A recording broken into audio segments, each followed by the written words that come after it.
share it with the people. So welcome everyone on today's masterclass called Know Your Customers. We have, I think, 8 more, if I'm correct, during the weeks till almost the end of April. So you can sign up for even more masterclasses in different topics. And we also have a very great competition, and a pitching competition, where you can apply with your startup, or you can share it with your network to have even more people be part of that. And it's all of these things are part of the V4-Ukraine Talent Fusion program, which aims to help the Visegrad and the Visegrad region and the Ukrainian startup and innovative ecosystem. So today our guest is Jacek Ratajczak. I'm not sure. Well done. Yeah. Thank you.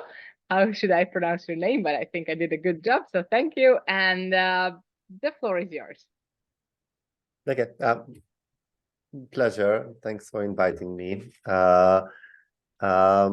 Maybe to get us started, just literally a few words on myself. So I'm CEO of Zonifero, which is a prop tech and workplace platform. So we're dealing mostly with enterprise customers, mostly in Poland, but actually recently, for example, Budapest is becoming an increasingly more important market for us. And I'm also a founder of Emerging Founders, which is a community for founders, trying to connect the ecosystem across the CEU region. So there's some alignment here. Probably I'm targeting companies that are at the stage of crossing the chasm. So too late for early stage incubators, accelerator, too early maybe for Endeavor yet. So we're doing meetups in Warsaw so far, but we did one in London, and we're planning to expand to other locations fairly soon as well. In my background, I graduated from international studies in the University of Economics, specializing in international trade, and I never thought that this could be a job, and I ended up doing it for like past 15 years in different forms. So I was in the consulting, doing market entry strategies. I was doing business development for multiple tech and tech services companies internationally. And now I'm running my own startup, mostly dealing with enterprise customers. So different hats, different angles, but most of the time doing things around international expansion, international sales, and mostly enterprise customers.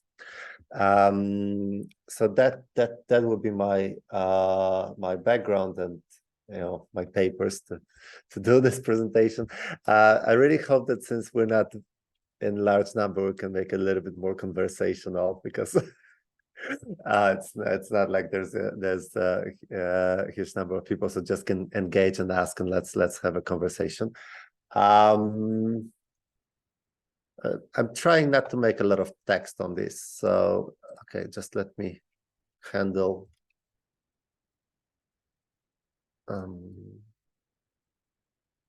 clicking. It's funny because I don't usually work on Zoom anymore, and I forgot how to control this thing. Yeah, so this is how AI imagines a confused salesperson after sending the offer and waiting for feedback from customer. And I was wondering if any of you have ever found yourselves in a situation like this, that after sending the offer, you'd wonder, what will they say? If it's too expensive, if it's too big, too complicated, and what was the feedback? Have you ever been in a situation?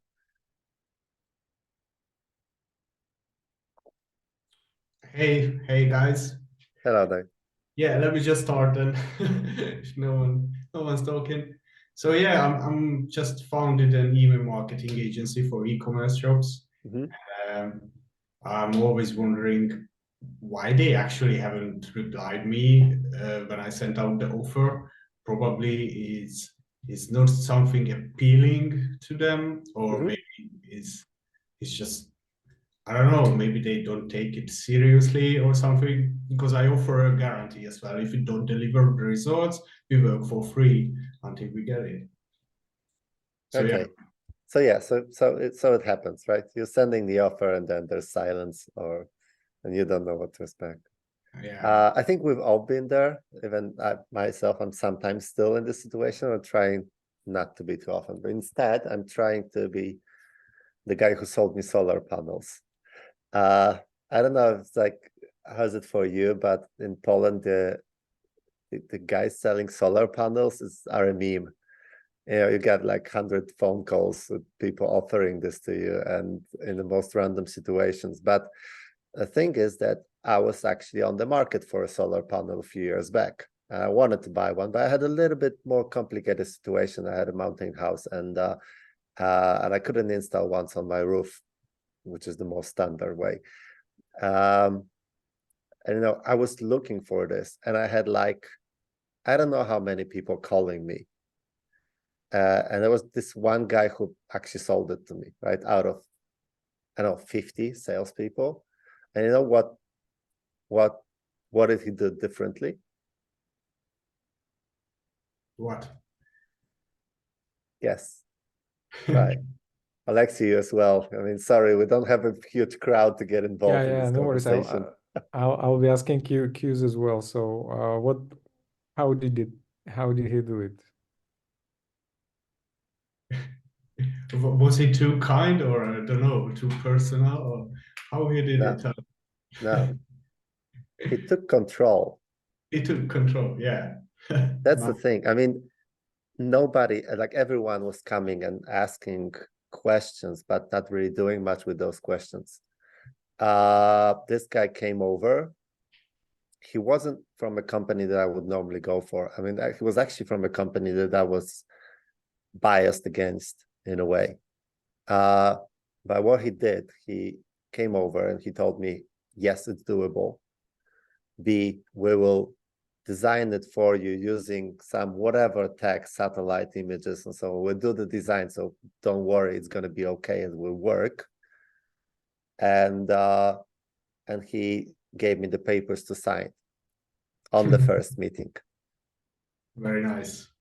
He said it doesn't oblige me to anything, but he just can't proceed with the offer without me signing these papers.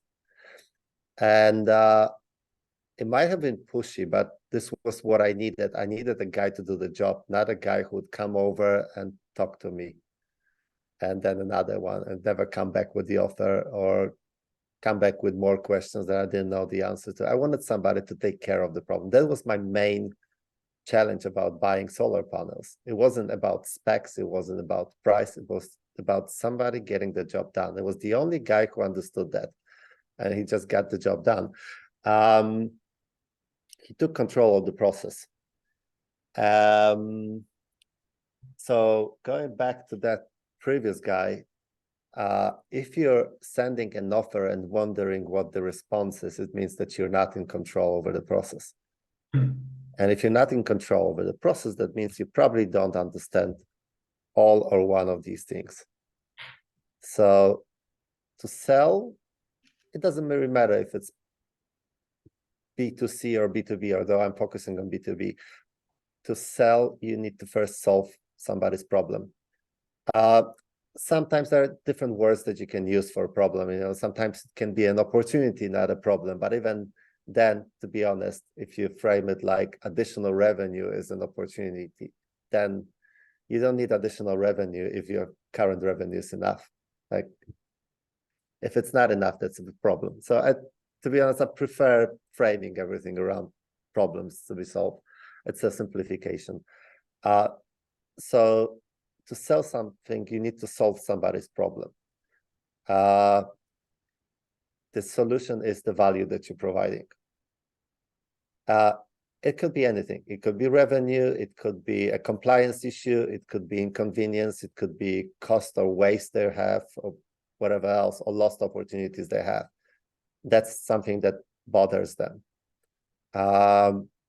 Second thing, you need to fit their criteria. So your solution has to be acceptable. And there are different limitations to what's acceptable for different people, for different organizations. They also can be budgetary, they can be related to security, compliance, UX, even some kind of physical limitations that somebody might have. In my case, it was that I couldn't install it on the roof, right? So any solution that would fit on the roof, that wouldn't be a solution, no matter how much I like it from other perspective. And the third thing is you have to walk them through the process of buying from you. And that's one thing that a lot of people are really missing out on, because they present an offer and they leave the hassle to you to buy. If you're not really desperate, you don't want that hassle. I mean, you don't want to have another problem of buying something to solve the first problem that you have. So even if somebody fits your criteria, solves your problem, but then doesn't walk you through the process and leaves you stranded there and might not close. So going a little bit into details, going back to that first guy, if you're sending an offer, a good offer is the end of the process. Good offer is just a summary of what you've agreed upon before. It's not something that you wonder about. The price that's there, the customer should have heard it and should have accepted it before. The terms and conditions and everything, that it should just be like a summary of your last meeting where you agreed on what is the solution. If your industry is something that goes through RFI, RFPs process, then RFP is just a formal ask for that offer that you already agreed upon. If you're getting an RFP and you haven't heard about it before, you probably lost it. So you should, unless you can flip the table, if you're really creative, or if you have something that's really changing the rules of the game and you can prove it to those guys that just sent you RFP and make them change the RFP, that you probably just should skip it. Most of the RFPs that you receive out of suddenly is to fill that second or third place in the offer because they need 3 offers for the tender to be valid. So so you shouldn't be surprised, you shouldn't be curious about what's going to happen with the offer. What's going to happen with the offer is part of the process, and you should know that already. There might be some questions, but you should be able to pinpoint quite exactly what are those. So, for example, you may know that the person that you're dealing with need to present the offer to the board, and then the board meeting is next Thursday, and you may not have any influence on the board, so you don't know how the board's going to react to that. But the person that's presenting it to the board, you should have agreed with him, okay, what are most likely the criteria? What are they looking for? Who's deciding? How they're going to decide it? And then you can, you have this uncertainty whether the boss is predictable or not, or does the guy who's your guy knows everything and knows his own organization well enough to predict the outcome? But that's sort of it. Other than this, you should fairly well be able to predict what's going to happen with your offer. If you're not, then means you didn't do the discovery well, simply put. And about the problem. So let's start breaking it down. You can't solve somebody's problem if you don't understand it. So you cannot make a good offer for a business that you don't understand. You cannot make a good offer. I immediately started doing the same thing as he is. You cannot help somebody that you don't feel as a person. That's something that I often find with people. They're not really interested in their customers' businesses. They're most interested in their own product, their own offering. And then for very simple things, that can work. For anything that's more complicated, you need to understand the customer's business at least as good as he does, and preferably better. So that you can actually predict and his problem, you can name his problem, you can tell him about additional things that he hasn't thought about. because his competitors have the same issues, been going through the things that he's going through right now, and you've seen that. So this sort of brings me down to one very important aspect, that you actually, in a complex sales, you have to be, first of all, curious and learn continuously, not just about your own offering, not about your own product, but about your customers. But then understanding your customers isn't just about asking them questions what they want, because more often than not, they would answer in terms of the solutions they imagine, rather than telling you what's the problem. They sometimes are not aware of the problem. They sometimes can't name it properly. They are limited by what they know already. So like Henry Ford said, like if he'd asked the customers what they want, they would have said faster horses. It's fulfilling the same need, but it's done it better. Customers wouldn't know it's possible to do it better, right? So you should not ask your customers about the solutions they want. You should ask them about the problems and help them actually find out what the problems are, and not just base it on the first answer. But even more importantly, you should not assume yourself. I've recently, a very good example, a very good way to learn selling is to buy. Just like buying those solar panels taught me a lot. Recently, I was buying software services for my company. And it was the first time in a long time that I was on the other side, and I've seen people selling to me something that I used to sell. And even though most of these people were people that I knew, and that I knew they were competent, they were sort of pre-selected already, so they're probably better than the average, they'd still make mistakes that I completely didn't expect. Like one company, for example, I was buying software services, but for sort of two projects.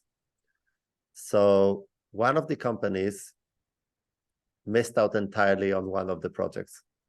They focused on, and it was like a bundle. So, I mean, I wanted to have one company that would do both. And they focused on the first one, which was the harder one. And I knew that not everyone's going to want to do it even. That's why I bundled it with another one, which is much more attractive, and which was sort of the price. And they completely missed out that. They conducted the conversation the way that they came back and they told me, well, we will not pitch for this because it's very complicated. We're not going to make a lot of money on this and so on. It's like, I said, I know. I mean, that's why the other project. And they're like, what other project? Sorry, guys. The other one was calling me up like 5 times to meet up for a coffee, where I specifically told him that even though I'm the CEO, it's my CPO who's leading this project. Like he just wasted all of his effort to try to get into the coffee with me because he thought he needs to get to the highest purchasing power in the company, where I didn't want to do it. I mean, I asked somebody to lead this, and my role was just to make the introduction.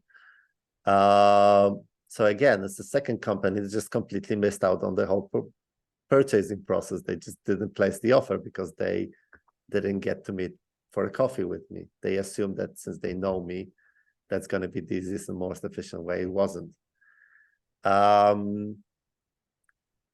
So there were actually 2 companies that made the offer that was interesting and fulfilling, like most of the criteria, remembering that I was doing the same thing, so I knew how the good offer should look like. So it's pretty much a rhetorical question, but would you guess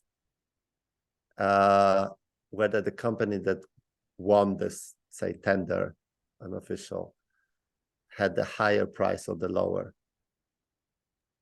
Higher. Higher. It wasn't my criteria then.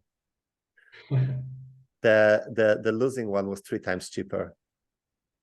But I needed somebody that I'm sure they're gonna deliver because it was for my client.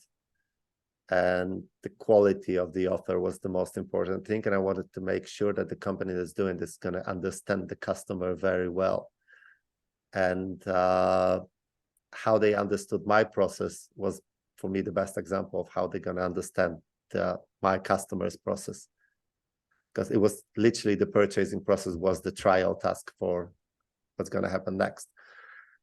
So two of these guys just assumed wrong things completely, and 3 actually, because the third one assumed this price. They just made assumptions that I am much more specific and much more upfront and open than majority of buyers would be, and I knew those guys, so they had it easy, and still they shot themselves in the feet. So it was a very interesting experience for me. But then I had another one that dates back to my times when I was working in a consulting company in India, and we're doing market entry strategies for different companies from very different segments. And some of those were also product strategies. I mean, it was a research company. We would do the primary research ourselves, which was pretty unique, and then do the strategy based on this research. And I don't have permission to use that brand, but it's been so long that I think they don't mind. So it was like 2009. I don't know if you remember these kind of phones still. So it was Samsung, and at that time, Samsung was still a challenger, and the number 1 was Nokia. And the mission was that Samsung wanted to beat Nokia on the Indian market. So they came to us, and they asked us, what can they do about the products so it's become more competitive for Indian customers? And this is actually an image from the internet, but I like this one because it really nicely shows off what people thought were important features back then, like ringtones.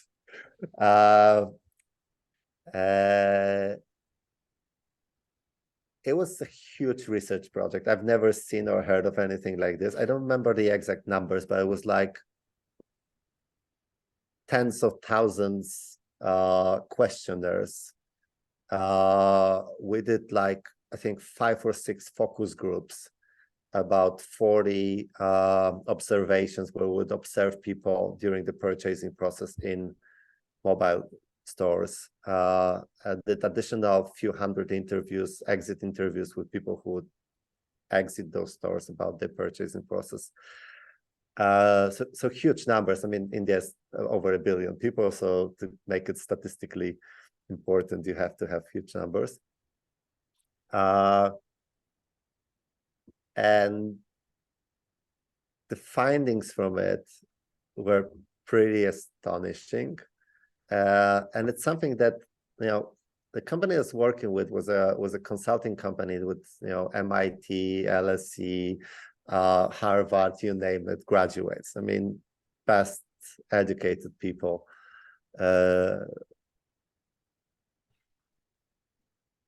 Do you know what was the 2 key things that came out of this research that Samsung should focus on in their phone designs in order to become number 1 in India?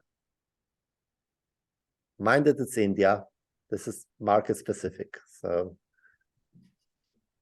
Price of the devices and the SMS messaging services. interesting, David.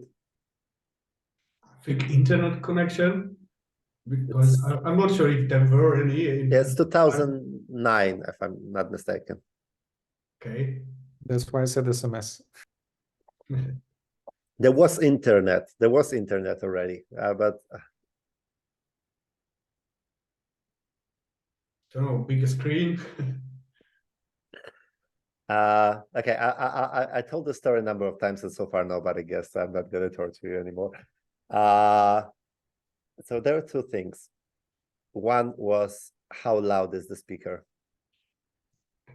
Number one thing they would do when testing the phones in the phone parlor they would ask the salesman to play music on the phone as loud as is possible.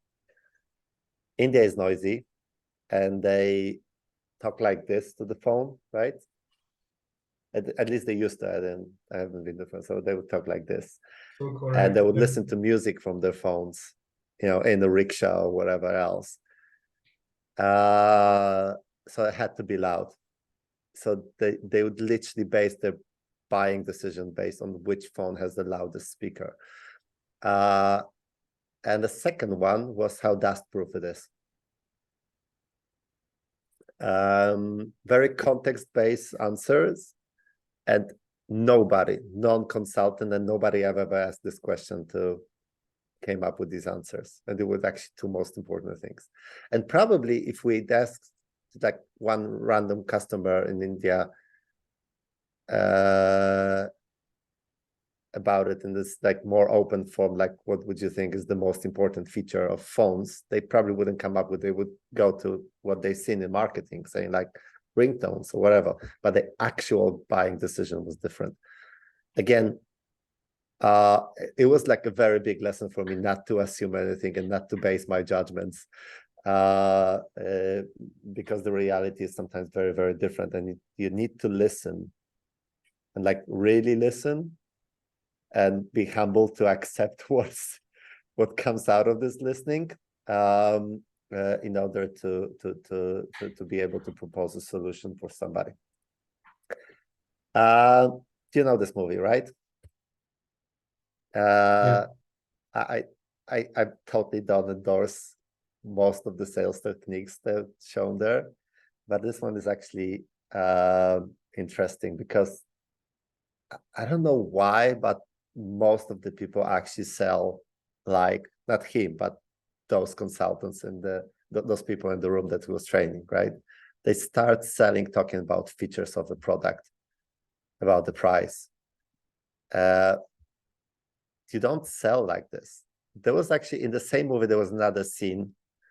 It was closer to modern sales. Not perfect still, but it was this. You don't really sell a pen. You sell pen as a solution to a problem. And going back to what I said before, no problem, no prospect. You cannot sell a product, no matter how great it is, if it doesn't solve any problem. But there is one thing that, again, a lot of people are missing. You should not give up too soon. I mean, if you have a product, if you have a solution and it's on the market, it solves some kind of problems. And it's not always the same problem for everyone. So what I see, and that's something like, for example, I try to work with my team on, is that sometimes at the surface, it seems like your product or your solution doesn't solve any customer problem.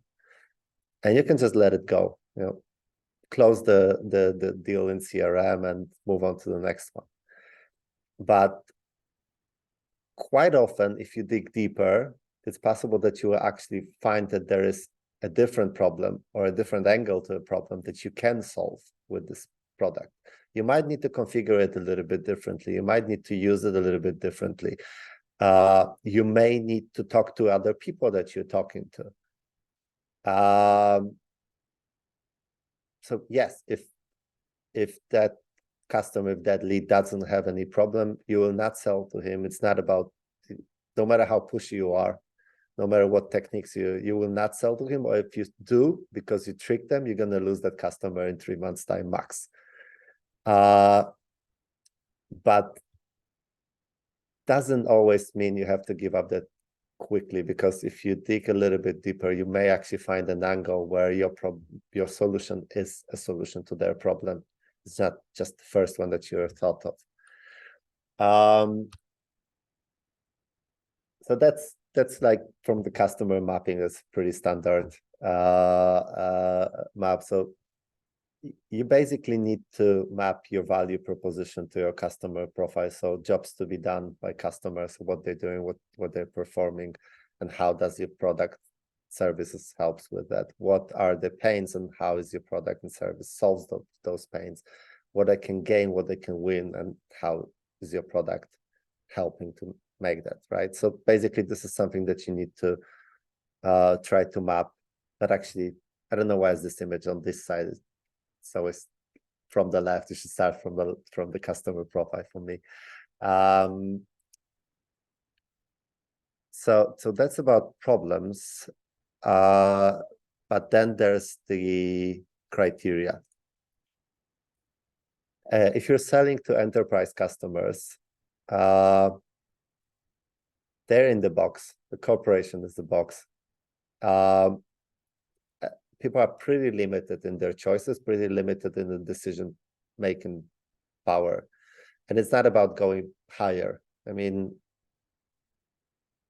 if you go higher, the box might get a little bit bigger, but you still have compliance, procurement, and so on. And there are still limitations that you can't cross. If you get to people who are able to change those limitations, you're probably too high and they don't care about your product anymore. I've actually been in that situation once where I almost sold to a guy who was CIO of a big bank. He liked me. He wanted to buy something from me, so he sent my way a project. But it turned out that the project is already done. So he didn't know about it. Just didn't reach the information. Didn't reach him yet. So there was a guy who could, skip all those limitations, but then he was too high up. But for most of the other people, there are limitations, and they're mostly about security, about compliance, about procedures, and so on. So these are the criteria that you need to understand. You probably can't change them. You just have to fit with them. That's best done at the beginning. If you have a product, and if you're building a product that's aiming corporations, that's something that you probably need to invest in, like security, certifications, audits, and so on. I mean, you're gonna need those papers if you want to do serious business beyond an MVP with a corporation. So that's something that you need to map again. Most importantly, is your budget, your customer's budget is essentially the ROI they get. They don't care about how much your costs are. Like, nobody's gonna calculate it this way. And it's actually good news, because if you're solving a serious problem that's generating a lot of waste, a lot of risk, a lot of costs that they can save, then the budget you can get, how much they would be willing to pay for your solution, may be multiple of what it costs you to do. If it's a small problem that costs less than it costs you to solve the problem, then you're probably on the bad market.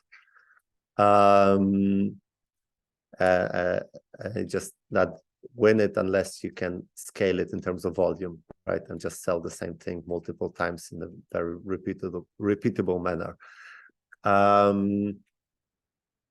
So the ROI that you can get is probably the budget that they can spend on you. That's the most important thing. And there's everything else, all other kinds of limitations that you need to map and understand, because they can derail the purchasing process. So you may be addressing the right problem and your solution may be fine, and then you might understand the process quite well. But if you can't fit certain criteria that are beyond anyone's control in the corporate environment, then it still may block you, right? For ROI, it's best if you do the for ROI for budget, it's best if you do the calculation with the customer, because it's almost essentially a buy-in from them. So if they give you those numbers, if they calculate how much they can save because of you, or they can gain because of you, and they confirm this is the number, that's very difficult for them to later negotiate, because they essentially start negotiating with themselves. So if they say that by implementing your solution, they save $1 million a year, and you tell them, okay, the solution costs 500,000, then anytime that they try to tell you, okay, so maybe we can pay 100,000, and you can refer back to that 1 million. And it's very uncomfortable to negotiate if you're already given that number, right? They probably won't even. But then the last thing, and again, this is something that far too few people spend enough time on, is to understand the purchasing process and help them navigate through this. So if you're solving somebody's problem and you fit the criteria, they want to buy from you, because you are the way for them to make their lives better or easier, or make a career in that corporation, or just start dealing with something that's been annoying for them, or make some extra money, whatever. They want to buy from you at that stage. But then their problem is that they have to deal with their own corporation. And if you leave them here, they may just, at some point, they might figure out it's not worth it. The number of things they need to do is it's actually a bigger problem than the problem that you're solving in the first place. So the moment you realize that you have your guy in the corporation that wants to buy from you, your main job is to help them buy. So to understand your product, to map their buying process, all of the steps that are going to happen next, and figure out, okay, so what you're going to need to convince your procurement, what you're going to need to convince your security, what you're going to need to convince your boss, what can derail us, what can stop it. You can even sometimes ask them about the price. So like, and the question about price can be a lot of things, because it can be how much they can pay, but maybe there's multiple budgets they can pay from. So how should we break it down? Like, maybe it shouldn't be one offer, maybe it should be 4 offers, like 1 to HR, 1 to administration, 1 to IT. And maybe you can fit it within the brackets that they can just, pay for freehand without some RFP process. So figuring out exactly how the purchasing process looks like for the corporation, and then doing everything that's possible to help that guy buy from you, is like one thing that, from my experience, is probably the less recognized, the less appreciated by many salespeople who are selling to corporations. So they focus on presenting the deal, sending that offer, and then leave it there, right? Let it happen. And complain that it's taken so long for them to make a decision. Because simplifying this looks, the buying process looks more or less like this. It already looks fairly complicated, right? But in reality, it looks more like this, right? I mean, it's exhausting to even look at it, right? So if you have to go through all this, and this is probably not you as person selling to the corporation, is the person who's buying from you is going to go through all this. So if they need to put so much effort and you will just leave them there alone, there's a very big chance they won't. They just get stuck at one of these steps. And ultimately, they're depending on how big a problem is, I mean, they're not as invested and as interested in this being successful as you are. So this is something that need to understand and help them go through. The other thing is, and if you're selling to corporation, you need to understand person and not the persona. A lot of people from the marketing background, sort of fetishize personas and building personas and so on. But personas are very often very theoretical, and they kind of make sense as a simplification if you're dealing with big numbers. So if you're on the B2C market and you have a large group that you're addressing, you need to simplify it, right? So you need to build an ideal customer profile and simplify it to several statistics and so on.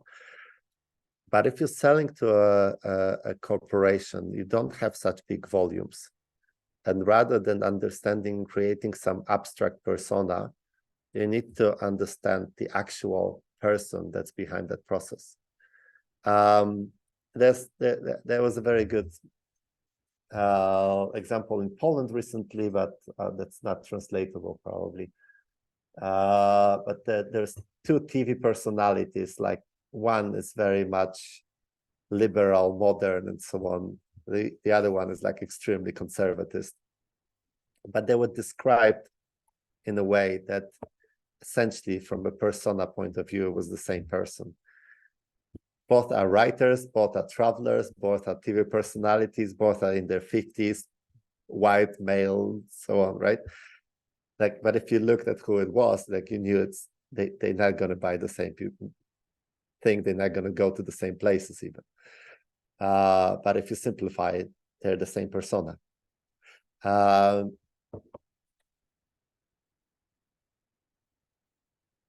This is all John Simmons from the internet. John Simmons is the name that I found on one model of some persona in marketing material. So like your John Simmons can be either of these things. And if you're selling to B2B, I mean, you can just find out who this Ben Simmons is, like what he eats for breakfast, like what he likes, what's his hobbies, like does he have a family and so on. Not statistically, but this exact person. And this impacts a lot of things. This impacts, how much time this is going to have for you. This may impact his preferred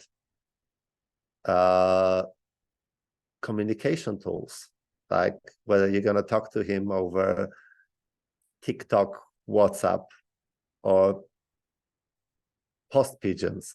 Like,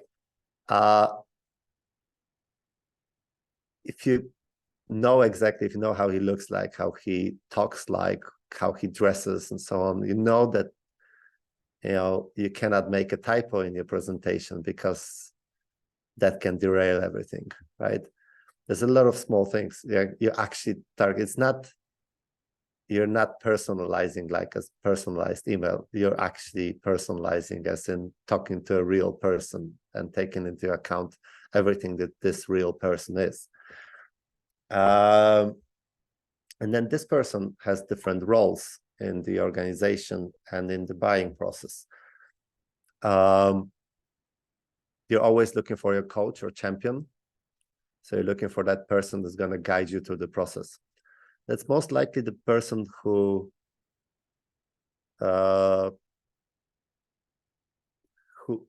pain is the biggest. So who's somebody who's probably end user of it and who's most annoyed by the thing that you can help solving. So he or her is most invested emotionally in finding the solution. But then there's additional things at stake. So it's very often about the recognition in the organization. So making the project that's their success. It's on the other hand, the failure is their reputation. So your failure is their failure. Because of that, they would probably build a relationship with you. So they will be very invested in terms of helping you out and getting to know you and so on. this person can tell you literally everything about how the organization works, how the process works, and so on. So you don't get a coach immediately. So nobody's a coach from day one, but probably the person that initiated the project can become your coach if you convince him or her that your solution is the best solution to their problem. So this is how it starts. Somebody's looking for something, and then they find you, and you first need to get their buying, and that's based on the problem. So if you convince them that you have the best solution to their problem, then you have somebody who's going to take you through all the criteria and through all the process. And if you're in the process already, then you've got all the other people who get involved. So you've got different kinds of technical buyers who are going to ask you about specs, about security, about technologies, integrations, and so on. You've got the end users who's going to be mostly concerned about how convenient it is, about the UX, about performance, reliability, service, and so on. And you've got the economic buyers, so your CFOs or anyone who's actually holding the budget, who's going to look at the total cost of ownership, ROI, how does it fit the budget they have, their responsibility and their financial risks, right? It could be a lot of people. I've been to calls with corporations where they were like, I think the bigger one was like 50 people involved from one organization on the buyer side, and everyone had something to say. But most of the time you would have one or two people who are your coach, and these are the people that you go back to and ask them questions. And you don't do this over Zoom, because over Zoom you will not see the context, you will not see the body language, you will not see the habits, stress, and people don't feel comfortable saying things which are a little secret gossips, over Zoom or over Teams or anything else. It might be recorded, somebody might overheard, but they will tell you everything if you go with them for breakfast or coffee or whatever else. My biggest deal is one that I've won because I went to Krakow from Wrocław, where I live. I had a breakfast with one guy. It was a cold mail that started it. And based on the cold mail, we had a 15-minute phone conversation where I identified him as a high potential customer. And somehow I found, I'm not sure if he told me that or somebody who knew him told me that this is the breakfast guy. It's like, he likes organizing meetings with breakfast. So I got up really early in the morning. I got to Krakow just to meet with him over breakfast. And very quickly it turned out that he won't buy from me anything. But he enjoyed that time having breakfast and said, like, I was like, okay, it's cool. I'm going to save your number for later. But I've got a colleague who's building a bank, and he probably needs the kind of services that you guys do. I'm going to connect you to. And that turned out to a £3 million a year contract for 5 years. It wouldn't have happened if it was a Zoom call. He wouldn't open up for me, right? He just, he appreciated I came. He got to know me as a person, and he opened up and started he basically at the end of it started talking to me more like to a friend, like, listen, I can help you this way. So sales, especially high,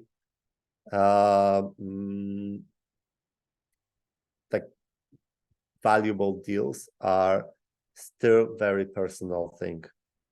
And there's this serendipity that happens in real life. So it's worth investing sometimes a trip to allow for the serendipity, to allow for those unpredictable things to happen. Because within the predictable process, you can do everything online, that's fine.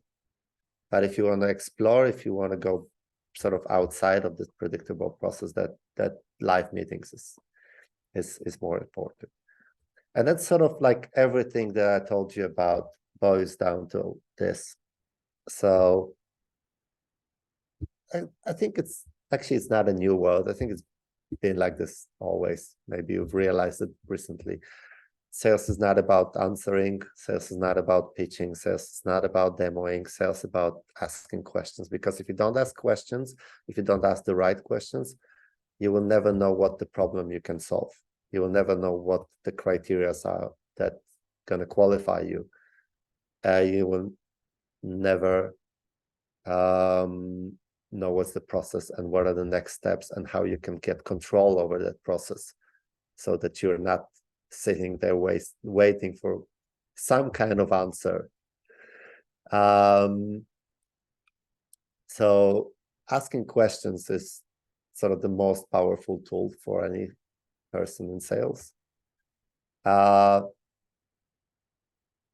will not present you all types of questions. You probably know them. They're all just need to be aware that they have different objectives. So if you're asking something very open-ended, that's the serendipity kicks in. They might hear something that you didn't expect. If you ask a loaded question, then you may, through question, you might actually plant an ideas in somebody's head. You may use questions to find specific problems, find specific experiences that you can compare to, for example. This is just a list of few exemplary questions. There's a link at the bottom to more, but you can just Google it. There's a lot of materials about different kind of questions that you can ask. But one thing that's very important for me, and that it's actually pretty surprising when you realize it, is that they're literally, except for things that are trade secrets, you can ask about everything. And if you ask right, you're gonna get the information, because people who are buying actually want you to know that. A lot of people don't ask about budget because they think they will not get the information, right? This is like, you have to assume and you need to guess, and if you fit, then you're lucky. If you ask this question very bluntly, you probably won't get the answer. But if you frame it right, most of the time you can get quite exact answer about the budget, and this how it's going to be calculated and what it's going to be compared to. The same goes for authority. So who's making decisions? You need to be careful not to ask a question that's going to offend your person that you're talking to, like suggesting they don't have the authority. But if you ask them about the process and who else needs to be involved and what are the next steps and who needs to sign it and so on, it's essentially you asking the same question, and they will not have a problem to tell you that.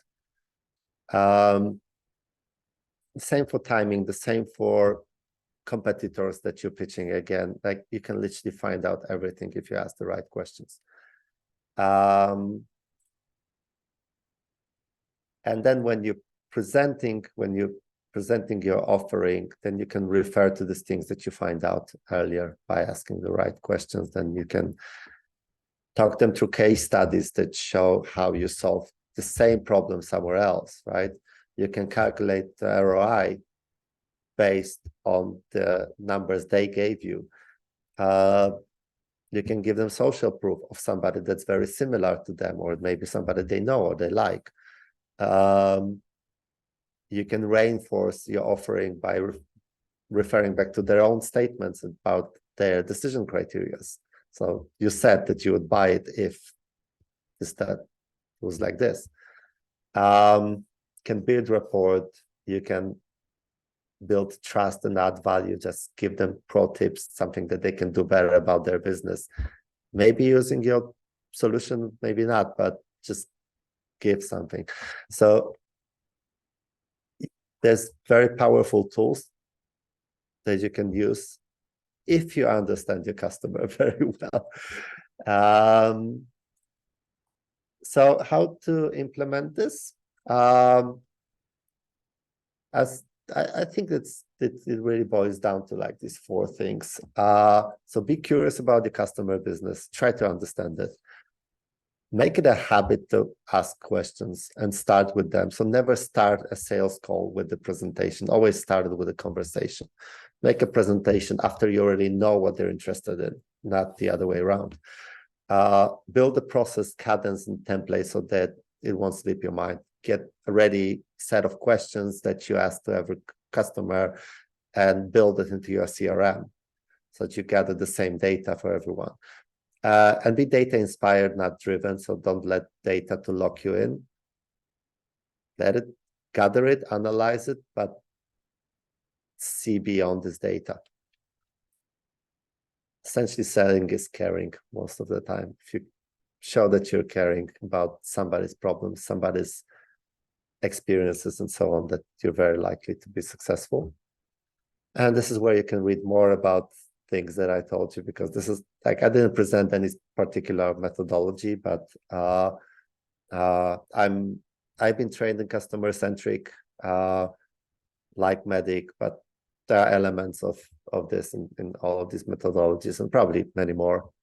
These are the most popular ones. So you can read more about this. There are very specific frameworks. So, I mean, they wrap it up as products. So they build specific frameworks with templates that you can buy for a lot of money. But essentially, it all boils down to asking the right questions and understanding the context of the customer very well, and only selling to that understanding, right? And not just generically. So yeah, so I think I'm almost perfectly on time. I have a few more minutes, so if you have some questions, then happy to answer those. Yes, you were perfectly on time. So if anyone wants to ask something, it's the time now. We have one question from Alexei. Thanks. Right? Yeah, pick one, whichever you like more to answer. Oh, that's in chat. Sorry.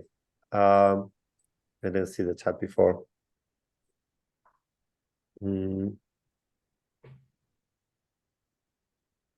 Oh yeah, there's actually one question, one just a comment on the buyer personas or customer persona.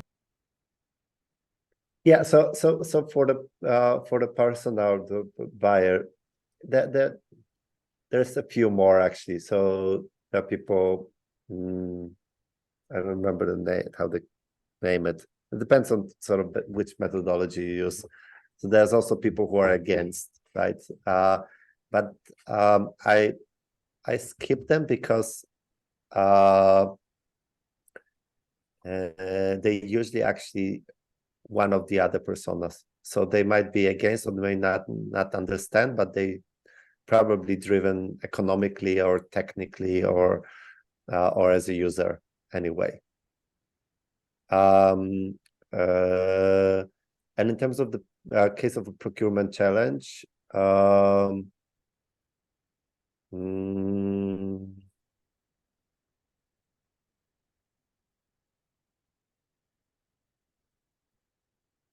like, is there anything like specific that you would want?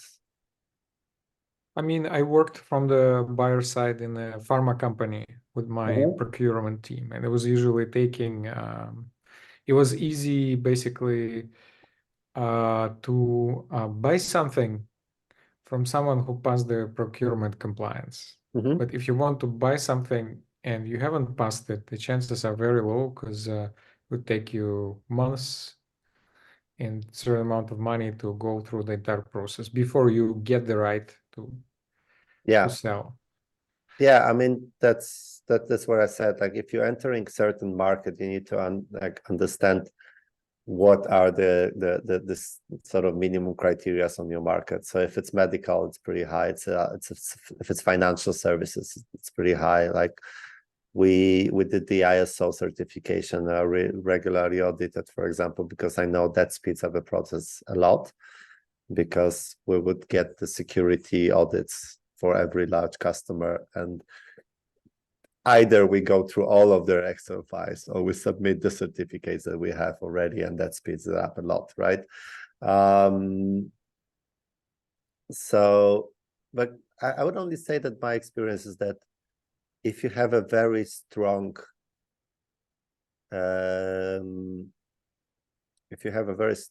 champion from business who really wants your solution, they can help you navigate through procurement. There's always limitations, but they can help. For example, I don't know if it's probably different for different companies, but one of the things that I've learned over time is that almost every large enterprise has a very, very extensive Excel list with questions from procurement about security processes and so on, so on. But what they don't tell the vendors is that a lot of this is optional. So you start filling everything up, where one thing I started doing, I started asking them to get on the call together with my business champion and them, and we'd go through this together. And then it turned out like, okay, then they said like, this is a generic list. And you guys are providing services like this. Okay, so this is not important. This is not important. This, tell me how you get. And it would be like half of the list would turn out to be irrelevant for us because we're providing service, like say you say from a medical company, and we're not. If we were a supplier for some drug production line, then probably would need to comply with absolutely everything on that list. But if we're supplying a solution for desk booking, like half, if not more of the things is irrelevant, but they just send the same list to everyone. And initially we would try to fill it all up, and then it turned out, okay, that we spoke through this, we discussed it, and it's like, okay, we can skip these questions. For this question, we just need your declaration. But this like list number 5, the Excel number 5 is the one that you actually have to fulfill 100% and give us the proofs, right? So even this, like even procurement is like your best proof, Alexia. I mean, even procurement are human beings. So that's also something that essentially can be somehow discussed and and managed. Thanks. Jacek, I would like to ask you one question.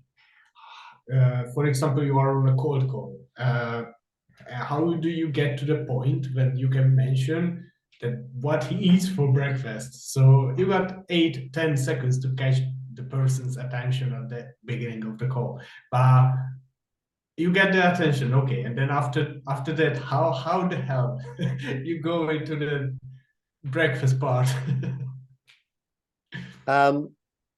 See, you can't do it when you're doing quantity. First of all, I mean, if you're doing 50 calls one after another, you probably won't. Yep, but I know all of them what they eat for breakfast. Let's just assume. No, it's like you don't have to know if what they eat for breakfast. It's more like I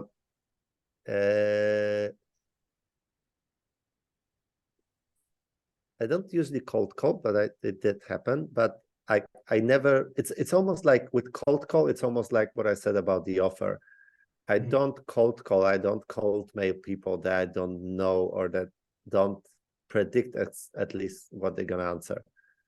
So I reach out when I already know what they might be interested in. So I have this, I've researched them, I heard about them, I know something, and I know that what I'm reaching out with is probably gonna be relevant and interesting.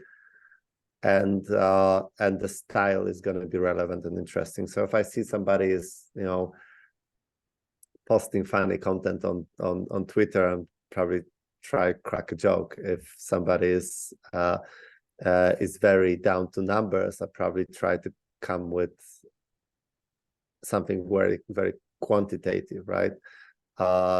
If they post about an event that just happened, I'll try to relate to that event. And I must say that I've got a very high response to cold messages, for example, on LinkedIn. Like most of the people would actually respond me and set up a meeting, but I don't do it in large numbers. Like I spot occasion, if I know that I have something that's going to be relevant for that person, I'm reaching out. Doesn't matter if I know them or not. But I don't mass mail. I don't mass call if I don't know. I'm not really referring to mass calling, because I'm just calling out who I think is going to be potential as well. So, but anyway, that makes sense. So I mean, like if you're referring to that particular situation, it wasn't 10 to 20 seconds. I mean, it was a cold mail. The guy was interested and asked me to call, and I called and we started talking, and then I just got him. I don't know. I just tried to feel the vibe in a way, like build some kind of, and then from this it boiled down. Okay, so if you want to talk more, let's meet for breakfast. Yeah. I don't have like a golden bullet for that. Okay, fair enough.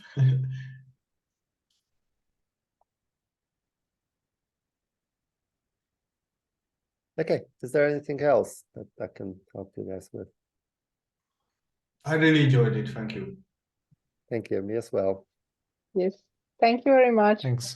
for being here today, and thank you for this amazing lecture. I also really enjoyed it. Just from the background, I could relate to everything that you said about selling and sales, because it's amazing. I also have a company, so very fun, very nice. Thank you very much, and for you guys too to being here.